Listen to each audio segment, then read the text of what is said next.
Hey everyone, we're here to show you how to replace the axle assembly in your classic 6-bolt and classic Centerlock mountain bike hubs. These axles are backwards compatible and an update to our previous design. You'll notice we started by already removing the old axle assembly. And just as a reminder, this is only for a one-piece driver. That is, the free hub body and driver are one unit.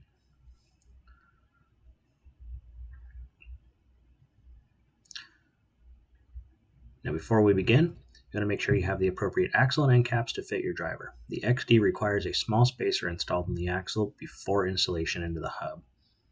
Go ahead and pass this through the brake side of the hub and press through both bearings into the drive side.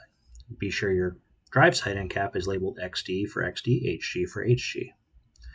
The new end caps press on by hand using an O-ring fit. You want to go ahead and install your preload collar on the brake side. Leave this a bit loose as you'll be doing the preload assembly adjustment on the frame. Go ahead and install your non-drive side end cap. Then we'll set this aside until we can do the adjustment. On the center lock, you want to be sure you have the old axle assembly removed and a 6902 bearing on both the brake side and the drive side of the hub. To install the axle, remove the driver. The axle is oriented with a shoulder on the drive side and a taper on the non-drive side. Install the non-drive side first, then use this as a guide to install your driver with the backwards rotation to open the clutch mechanism. You'll notice the axle protrudes through the bearing. Use the HG labeled end cap for Hyperglide free hub bodies. And be sure to install the small dust cover and spacer.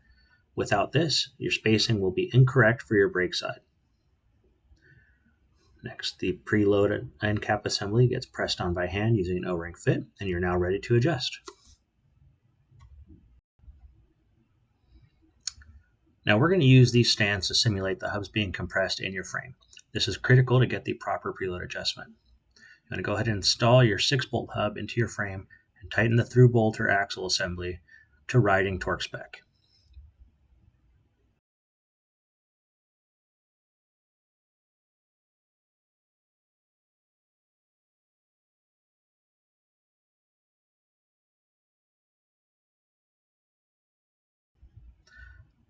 At this point, there will be a slight amount of side-to-side play in the hub as we didn't tighten the preload collar.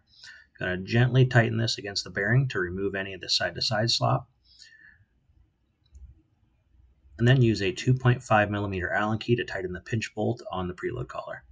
This will hold your adjustment in place.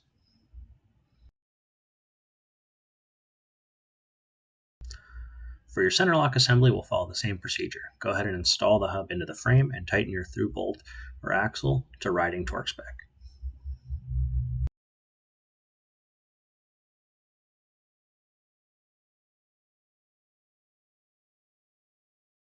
Now for the center lock, just like the Vesper hub assembly, require two 20mm wrenches. One must be a cone wrench to adjust the inner part of your preload adjustment end cap. This will remove the side-to-side play present in the hub.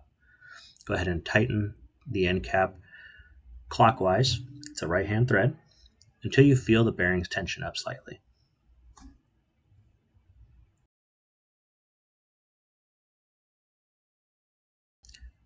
Check that you have removed the side-to-side play and not overloaded the bearings by putting too much preload. Once confirmed, go ahead and rotate the silver jam nut until it touches the inner part of your preload end cap assembly. To complete the preload adjustment, hold the inner part of your end cap using your cone wrench and use your secondary 20mm wrench to tighten the jam nut against it. This will lock your adjustment in place.